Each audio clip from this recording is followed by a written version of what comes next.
আসসালামু আলাইকুম রহমতুল্লাহি বারাকাতু। আশা করি সবাই ভালো আছেন আল্লাহর রহমতে। তো আসলে আমি কিছু কথা বলতে চাই, কিছু কথা না বললে নয়, যে আমাদের বাংলাদেশের যে পরিস্থিতি প্রেক্ষাপট নিয়ে। তো এই বিষয়গুলো হয়েছে যে প্রত্যেকটি মানুষ আমরা বাংলাদেশে কেউ বিএনপি ভালো লাগে বিএনপি করে, কেউ আওয়ামী লীগ ভালো লাগে আওয়ামী লীগ করে, কেউ আপনার জামাত ভালো লাগে জামাত করে, কেউ এনসিপি আছে, যতগুলো দল আছে কেউ না কেউ এক এক দল পছন্দ করে, এক এক দল ভালো লাগে। এটাই স্বাভাবিক, তবে ভালো লাগা দল এটাই সুন্দর।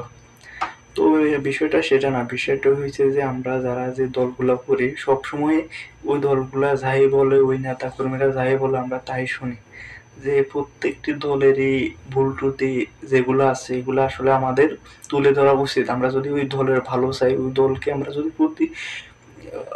মানে পছন্দ করি, যে ওই দলের সবসময় ভালো দেখি, তাহলে আমাদের প্রত্যেক যে দলই করি না কেন ওই দলগুলো যে ভুল ত্রুটি আছে, ভুল বলতে কি দেখা গেছে প্রত্যেক দলে কিছু লোক, খারাপ লোক আছে আমি বলবো, যে তারা চাঁদাবাজির সাথে সংযুক্ত আছে, কেউ আপনার টেন্ডারবাজি করে, কেউ আপনার মেয়ে ইপটিজিং করে, কেউ ধর্ষণ করে।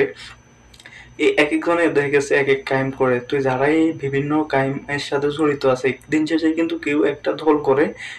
আপনি বিশেষ করে আপনার আমাদের বাংলাদেশের সবচেয়ে শক্তিশালী দল, বড় দল হয়েছে দুইটা, একটা হচ্ছে বিএনপি আর আওয়ামী লীগ তৃতীয়।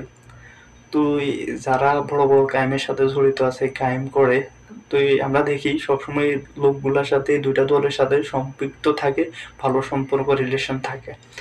ওই দুইটা দলকে তারা সাইনবোর্ড হিসেবে ব্যবহার করে এই ক্রাইমগুলো করে। তো আমরাও কিছু লোক আছে, আমাদেরও দোষ, যে আমরা যদি বিএনপির নামে কোনো চাঁদাবাজির খবর হয়, আমরা কই না এটা কি করছে আওয়ামী লীগ করছে, আবার আওয়ামী লীগের লোকের সেম বিএনপি এর ডায়লগ দাবাইন কয় কি জামাতে করছে। তো এইগুলা কইরা আমরা কাদা ছড়াছড়ি করে দোষগুলা মানি ওই যারা